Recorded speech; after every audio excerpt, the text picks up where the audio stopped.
Greetings, fellow travelers, and welcome to the Way of the Showman, where we view the world through the lens of showmanship.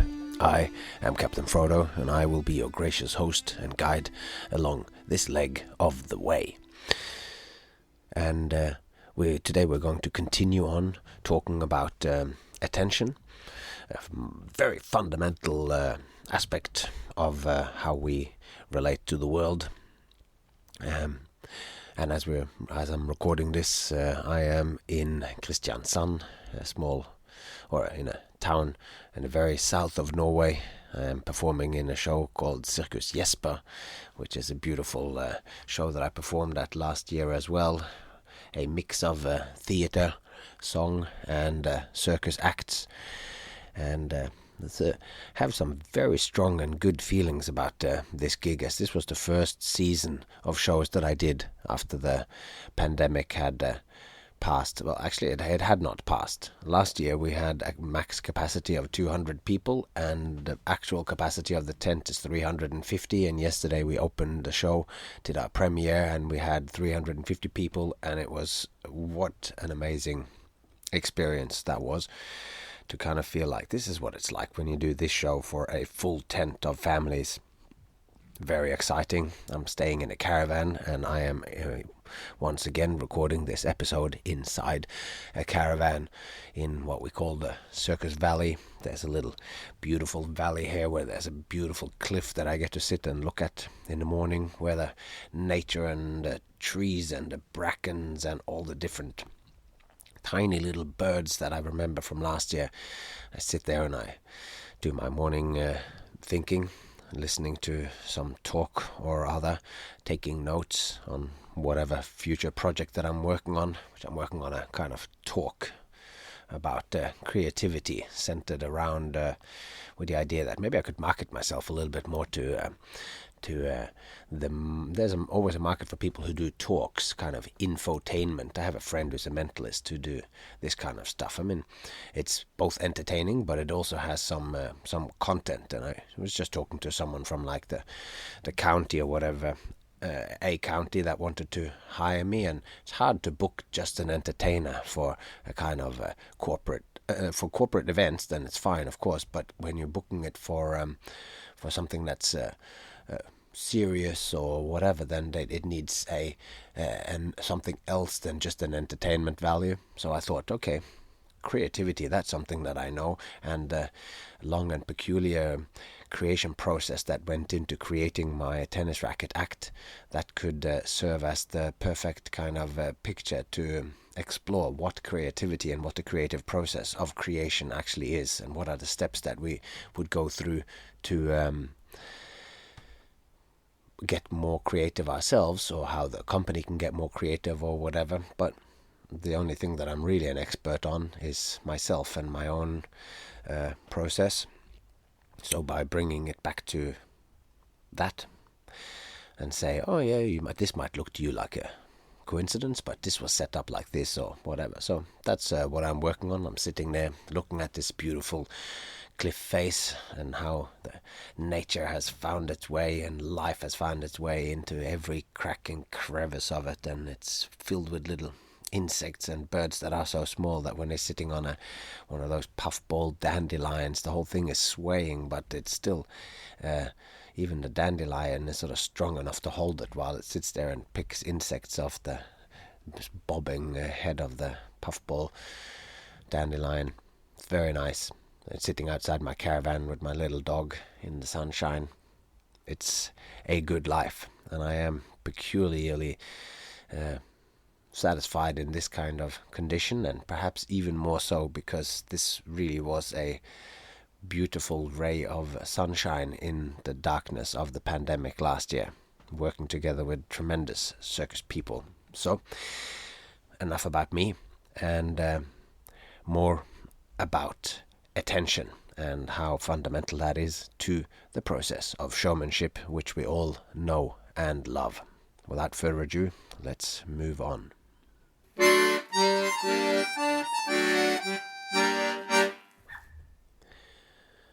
Attention, time and space.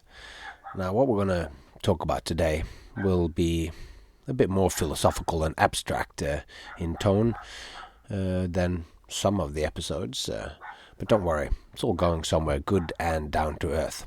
The ideas that we're talking about aren't really difficult, but once we start peering right down into the most fundamental aspects of reality, then everything can start to feel a little bit abstract, but we will tie all of this back together again. It's just to give the scope of just how big of a topic attention is. And we're trying to understand this symbol of the triangle that we have as the logo of this here podcast. It might seem that it's just you've seen that symbol before, the triangle with the eye inside it, but it is actually one you can understand a lot of what is going on in this podcast by knowing that each of those points can be seen as showman, show, and audience, and with the eye in the middle. And we are now talking about the eye that sees and the attention which that represents.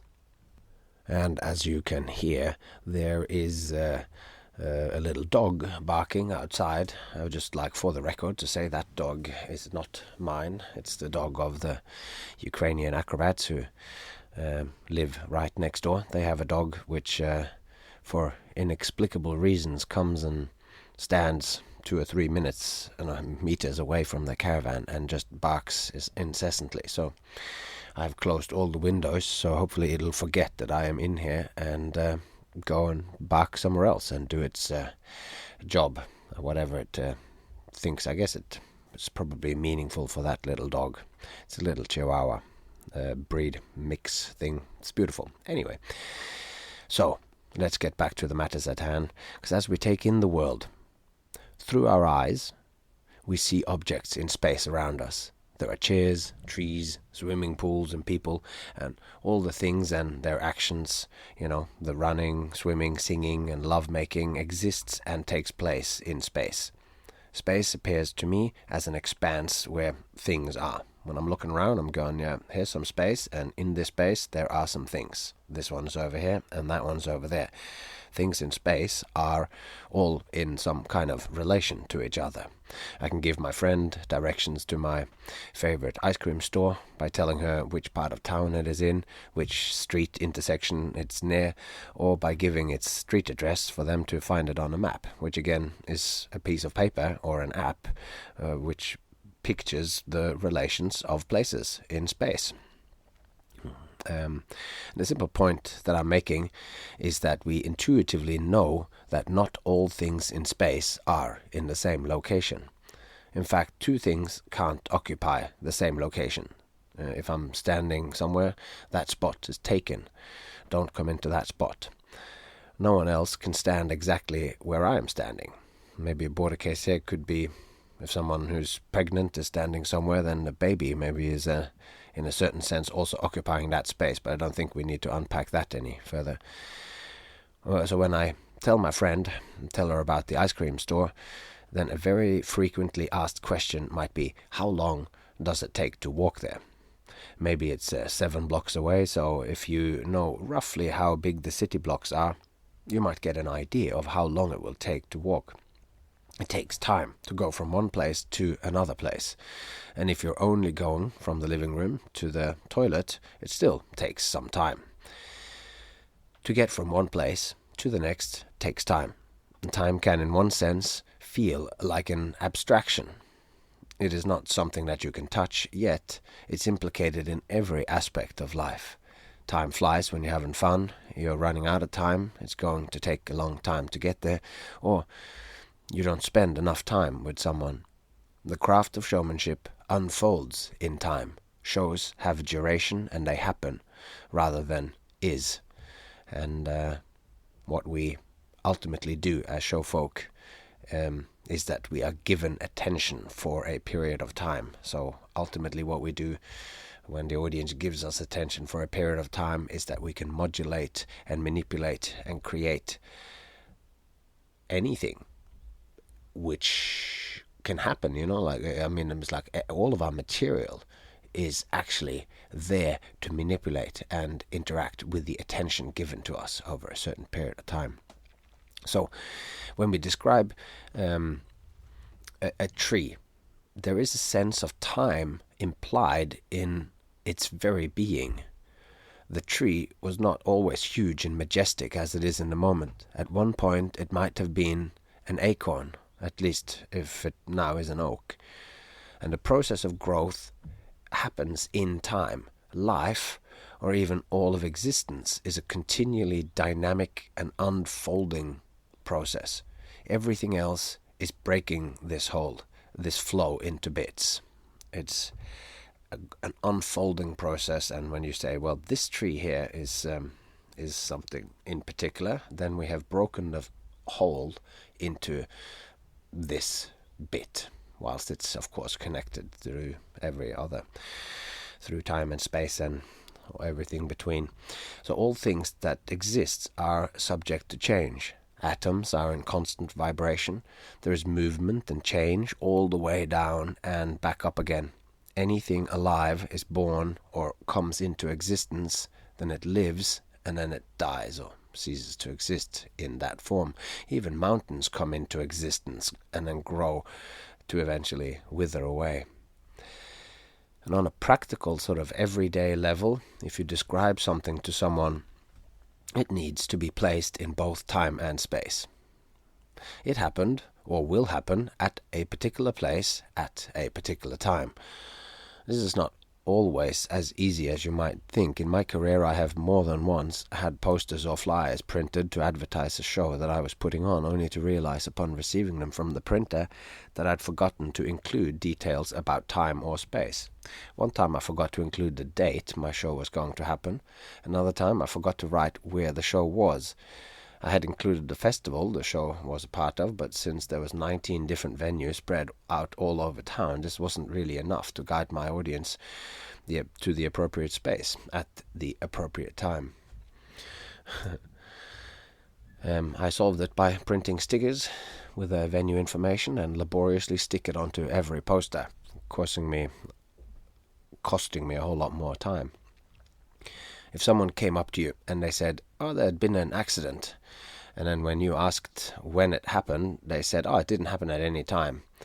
And if you then, giving them the benefit of doubt, that since they might be in shock, asked, well, where did it happen? And they said, oh, it didn't actually happen anywhere in particular.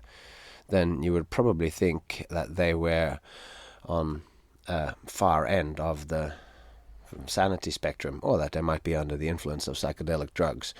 Either way, the event that they described might or probably did not actually happen, because real things happen in space at particular times. So let's then look at paying attention in time and space, which is the cash value of existence, and why I have called the episode Attention Creates Reality, or whatever I called it. Because when we reflect on all the things we see, partake in and experience, we find that certain things or places or people matters more to us than other things. It's a pretty humdrum state. And we do not care equally about everything.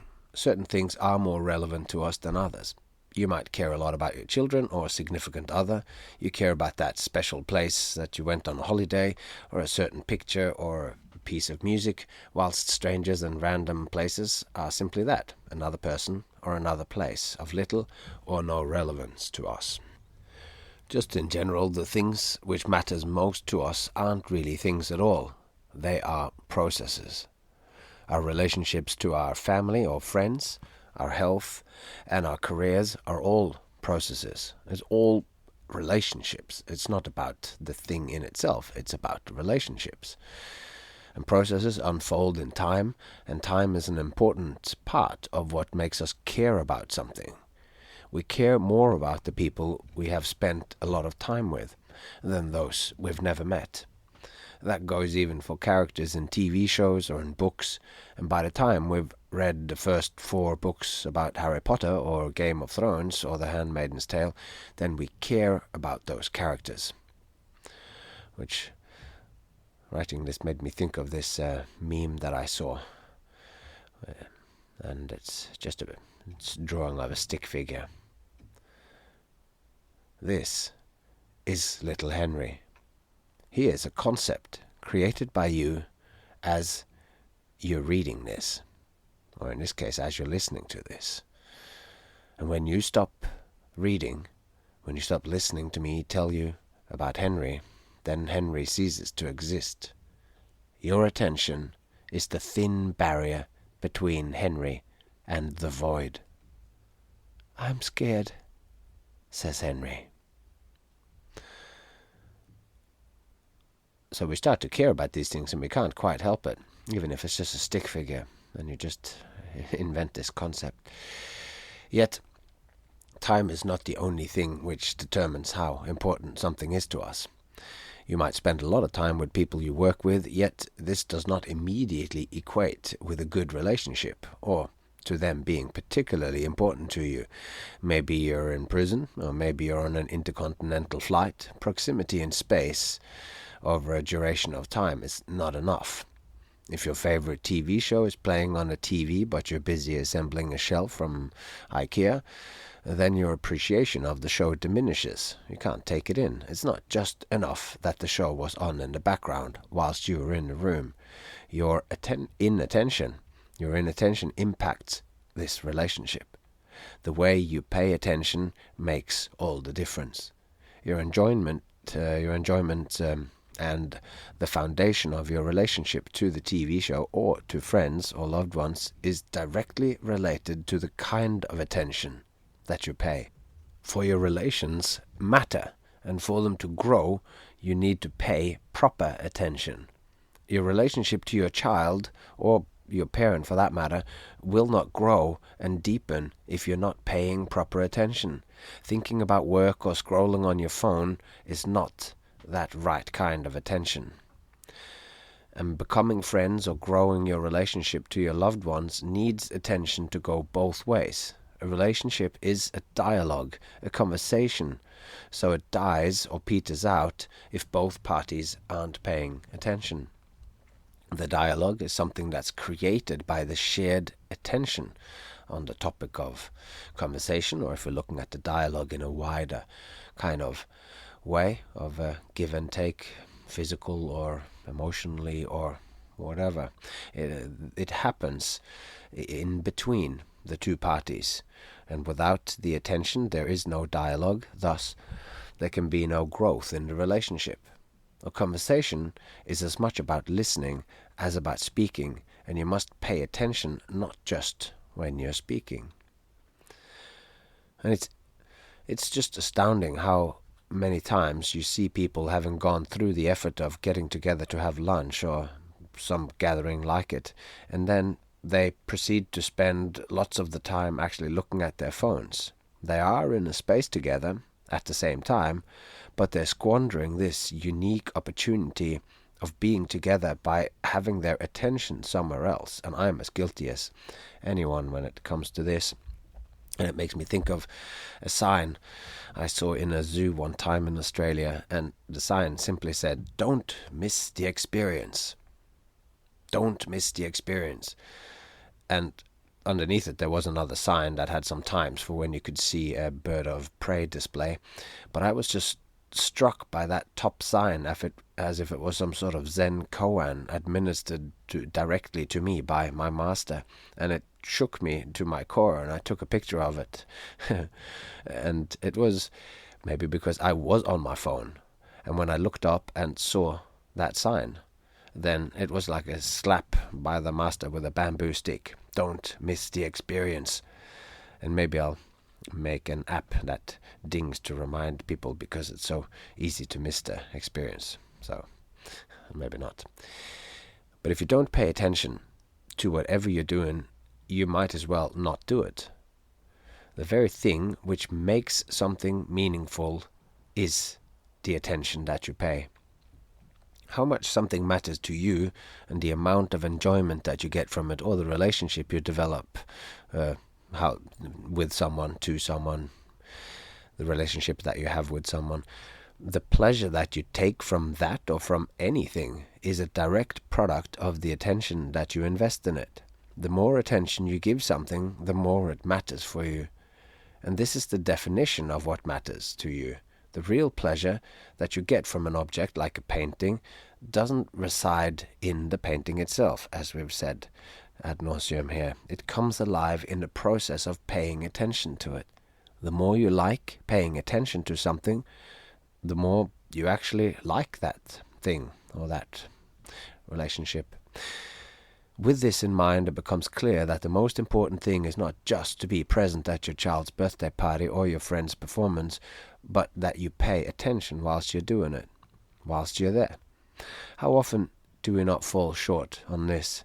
We are at the birthday party, but in a sense, we're not really there at all. This is why attention is the most important thing. It shapes your life, it shapes you, and it shapes your relationships. It is at the very heart of your interaction with the world. Your attention is how you meet the world, and you are what you pay attention to. Pay attention to what you pay attention to, or you might miss the experience. But the reality is that not even primates, like our cousins, the chimpanzees, they don't like having their time wasted either, If they give attention to a fellow ape who asks for attention, but that chimpanzee don't follow the showman's obligation of enriching the time given to them, this monkey or ape will then soon be labeled a show-off and will lose his or her ability to get attention. Like if you squander people's attention, they will think of you as an unimportant being, and they will stop paying attention to you. If they persist, we will look at this again in a little bit. But if they persist in asking for attention and don't have anything to show, then they will become punished physically or socially by being excluded and shunned.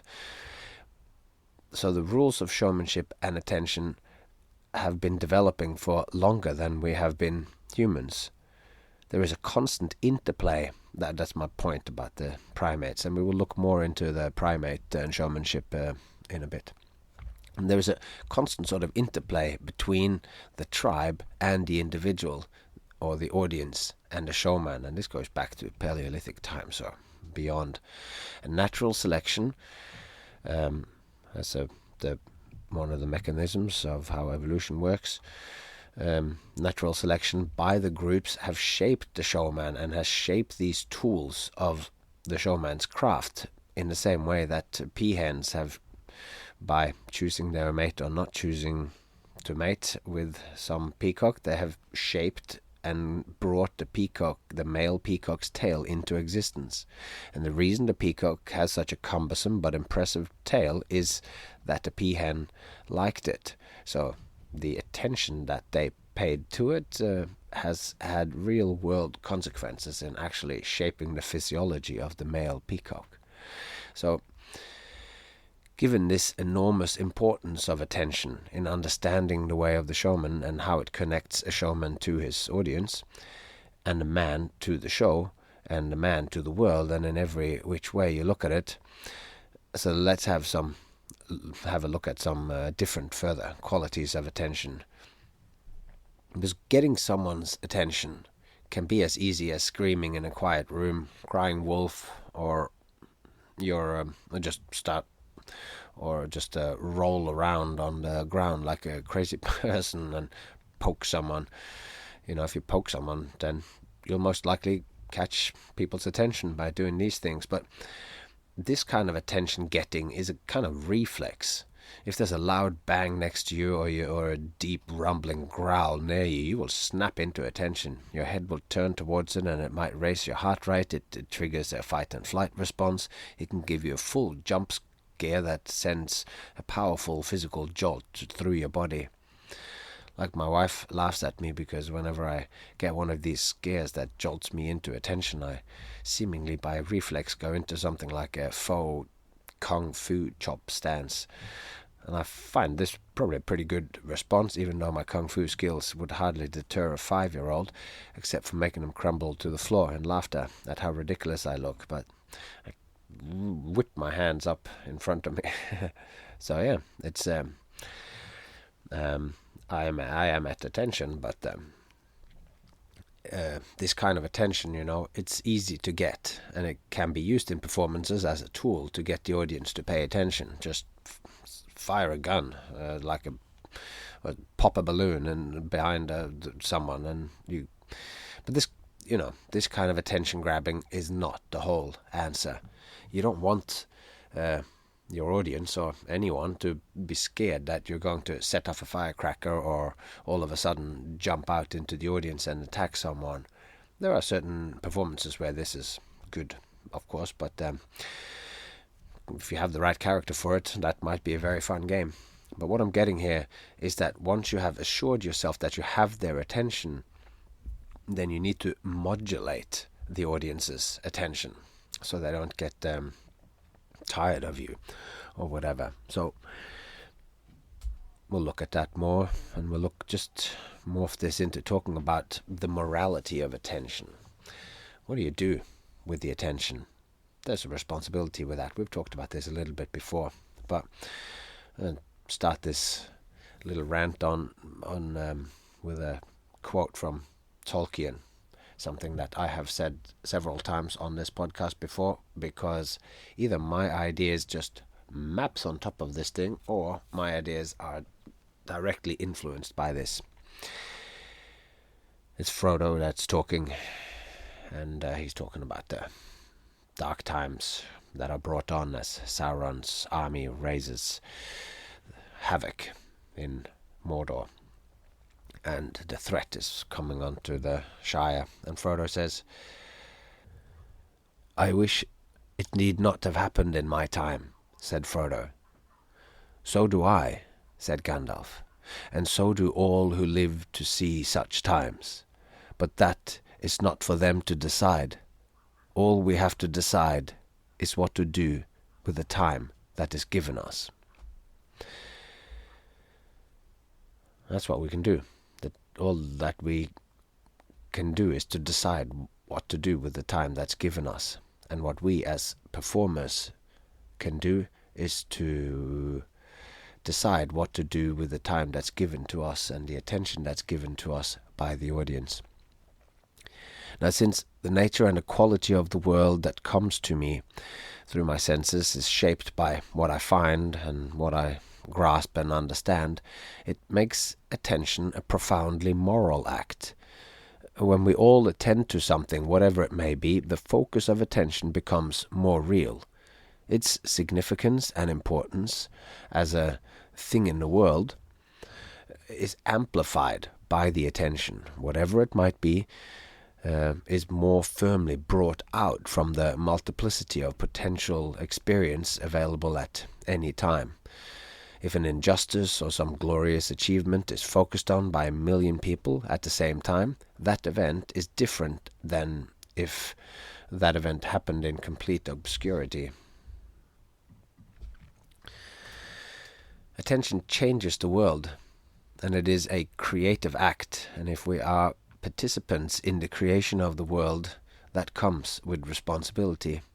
Attention is power.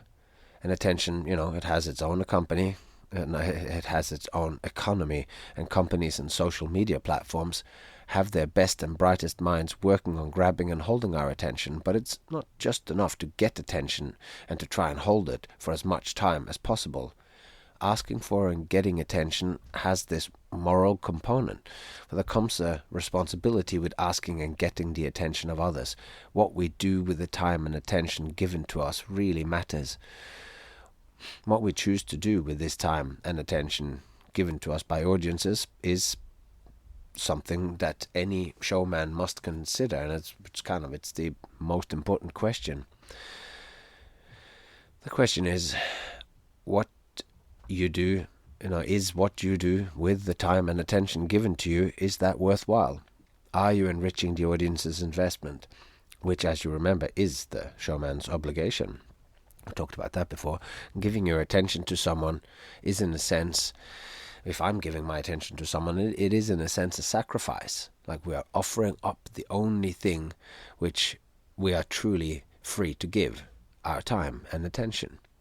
And this is sacrificed, and the time and attention is sacrificed, and it's held out like a kind of prayer bowl or hopeful beggar's bowl as a vessel ready to be filled. And in this case, it is us. The showman or the performer, you and I, who are receiving this sacrifice from the audience, this extension of trust. It is our obligation to not squander this sacrifice. We must deeply consider what we are offering in return. Like, we must carefully craft what you're doing to make sure it's worth the sacrifice that they are giving us by giving us their time and attention. The attention between the audience and the showman is a relationship, and as we know, there are good and bad relationships, and some are downright toxic, one-sided, abusive power trips, and they're all aspects of relationships gone bad, and all these aspects can be found in ways showman, as a curator of time and attention, how they are crafting their shows. So attention is power, and as we learn from Spider-Man, with power comes great responsibility. With great power comes great responsibility. You can use the attention to form an army, to get others to do or think certain things. And the kind of epiphanic moments when you have an epiphany that a powerful show can create in people, that this can call real action in the world. Like, the words you say matter, and what you do matter, and it has a real impact. And you can choose to be, as a performer, you can choose to be just color and movement in a beautiful distraction. And that is a valid contribution to the circus life or voice. But you can also choose to be like, voice your hostile thoughts, on whatever injustice you perceive. But as you do, you got to be always just being aware of whatever it is that you do. This has an effect. What is this effect that you're having? And what are you adding to the conversation of the world when it is your turn to speak?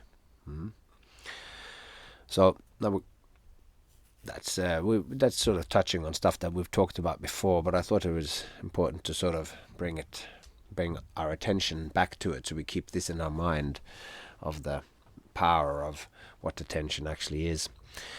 And now let's sort of go back a little bit to this thing of how attention can make or break our position in the hierarchy. That goes on to a little bit back on the primates, the apes and whatever. So if we go back to this idea of the eye in the triangle, and the eye as the image of looking, of course, but also of paying attention. So this time, let's examine the power that the gaze for an individual's the power that a gaze has to determine or to reveal an individual's status within a group, because the gaze can be used to reliably reveal an individual's status, order, and rank in a tribe. We are social creatures, and as much as we would like everyone to be equal, status differences are still very much a real phenomenon. In every business, factory, organization, there is usually one leader. Sometimes there's a board of directors, but even then there is usually one CEO. And we call these social or organizational structures a hierarchy. And these kinds of hierarchies are not specific to humankind.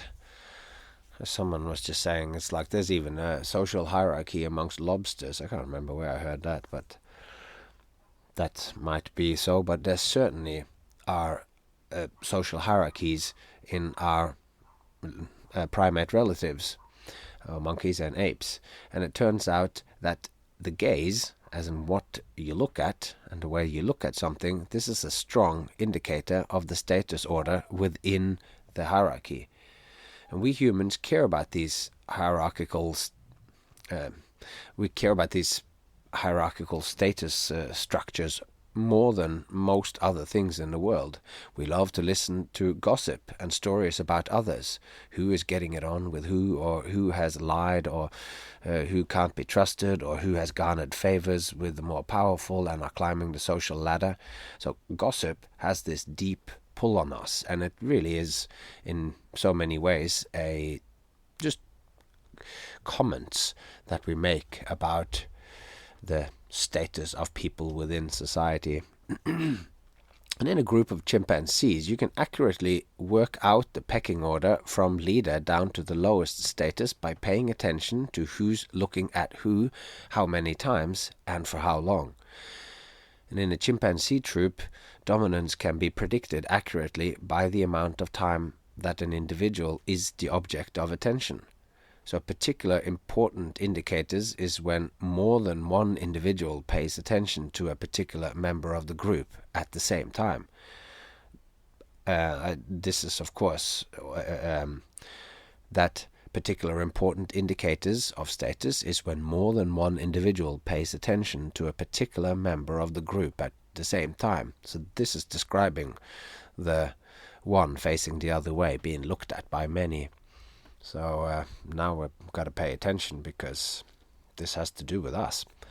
So in studies, marmoset monkeys, they stare longer at pictures of the dominant leaders.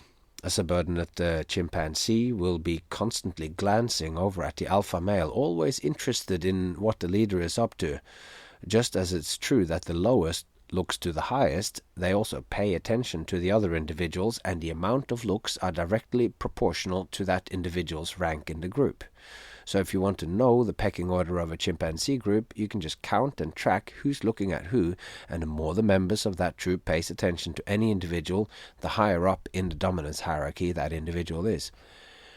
That these phenomena transfer from our primate relatives to us has been backed up with great data by lots of researchers, among others primatologist Michael Chance, and in careful studies he discovered that this could also be replicated in human children. So studying groups of children, he found that he could accurately rank the status of the children as well, by the frequency any child was looked at by 3 other children simultaneously. So I'm not going to go into there's lots there to possibly unpack about what that means, and this is a bit of a hot button topic, because we would always, of course, like that everybody is equal within a group, but we haven't managed to escape this. So I'm not saying that this is a good thing or a bad thing. I'm just saying social status hierarchies exist, and in Scandinavia, where so much has been put into place to try to change some of these things, it's still very much a real thing. So, but I'm not casting any judgment. I don't want to have that discussion here. But anyway, so all of this is then just another way that attention is connected to power. And primates pay attention to those who has power, but inversely, being paid attention to also bestows power. So if a lot of people look at you in real life or on TV or social media, the attention gives you power. So people can now, claim, we all know, they can claim the dubious title of being a social media influencer. Like, their value is to be able to get the attention of many people, and when they do that, they can say stuff or whatever. So fame is its own kind of power. Any newspaper or media outlet's power is directly proportional to the attention that they can get. Famous people are powerful, so here we discover a feedback loop which easily can go awry. We can pay attention to someone because they have done something terrible, or perhaps they haven't done much at all beyond being rich or having slept with someone rich or famous, like a president or something. And this in turn makes them more famous, and the feedback loop continues. It's Yeah. So by giving them attention, you are making them more powerful, and you are looking at them, clicking at their links, and raising their position in the dominance hierarchy. So this to me reveals the sort of loophole that us show folks inhabit. And to me, it goes some way at explaining why people like myself have met and shook hands with mayors and CEOs and king and queen and princess and powerful movers and shakers. So it's this sort of status thing. A lot of people are looking at me, and also I give them a good time, I guess. So, but let's look just a little bit more before we round this thing off. Let's look a little bit more at showmanship as this sort of loophole for climbing the human hierarchies. Because if you're thinking of a sort of ape showman, a primate showman, they keep that in mind here, then you sort of see these, what I feel like is then an ancient proto showmanship situation. So in primate studies, it's been noted how that low-ranking apes can get attention, like us, by screaming or doing something unexpected like a somersault or something funny. And in this regard, they are like us humans. And this kind of behavior can easily draw the attention of other apes.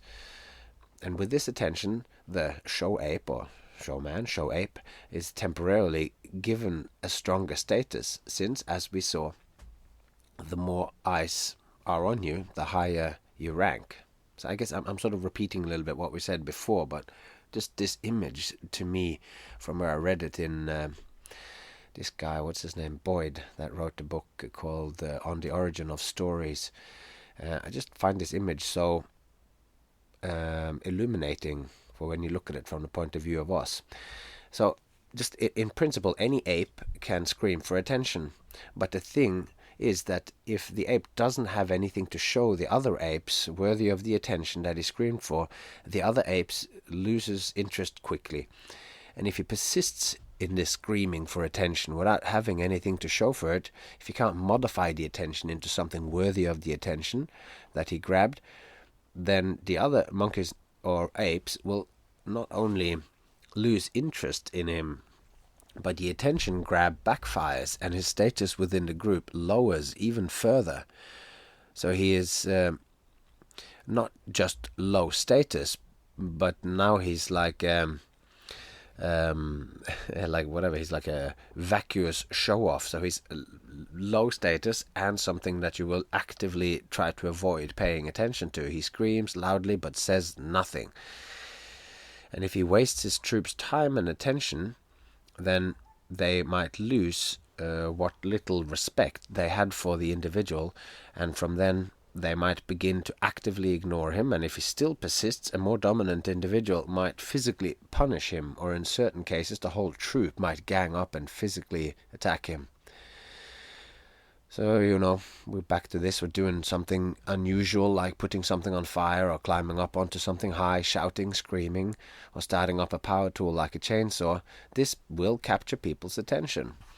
It's actually a basic description of what any street performer does in the beginning of her show. It's what we call a crowd build, the things that a performer does to attract a crowd.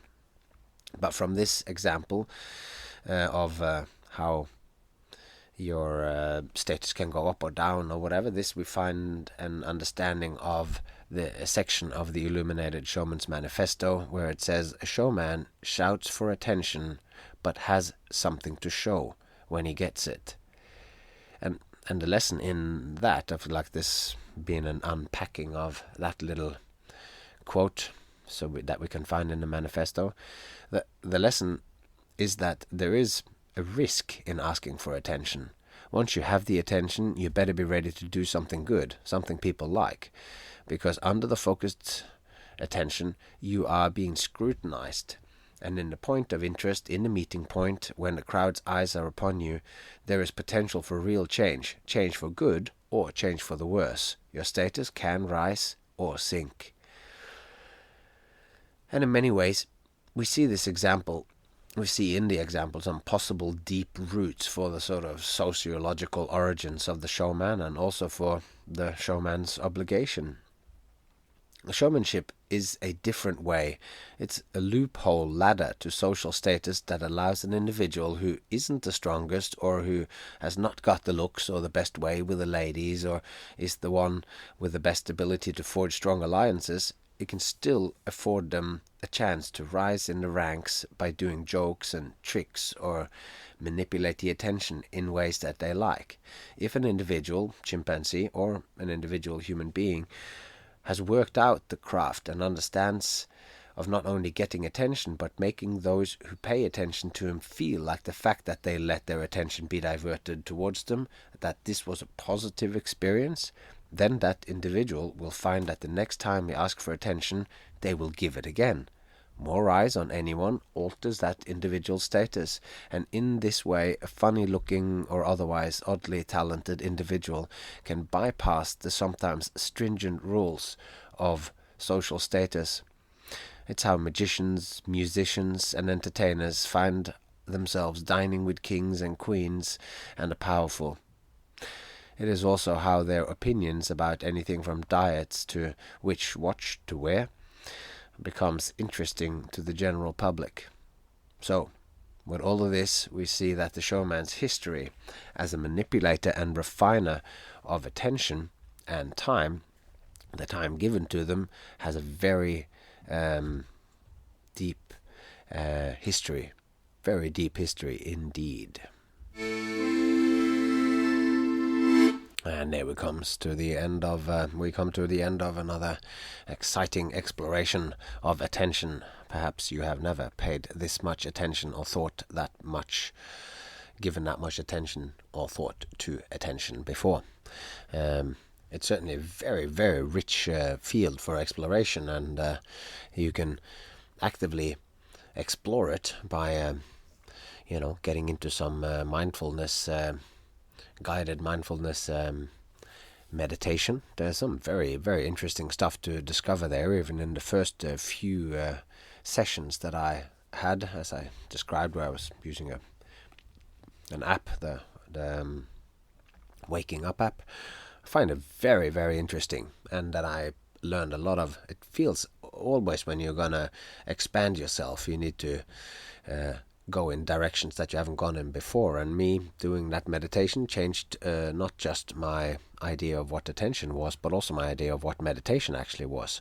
And there's of course also some excellent books out there on attention, and I do find that it's a very, very important part of what it is that we do as performers. So as we sort of wrap up, next week we're going to talk about how, not next week, but next episode, we're going to talk about how attention can then be modulated into interest, and that it's in this when attention becomes interest, the show starts to emerge. If we looked at it from the point of view of the performer on the market square, the street performer, it's like when you stop your random passers-by, they become a crowd, and then at some point as you pull them in and the show starts to emerge, then they're getting interested in you, and so we're talking about that stuff and how that then goes on further.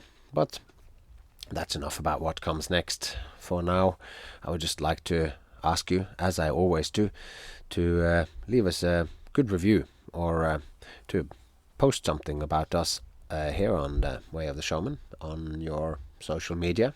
It's how we reach the world. It'd be lovely to get more beautiful people such as yourself to join us here along the Way of the Showman. If you have any comments on the stuff that I say, or you would like to talk to me about one of your projects, you can do so at thewayoftheshowman@gmail.com, or you can find me on social media as Frodo Santini. And until next time, take care of yourself and those you love, and I really hope to see you along the way.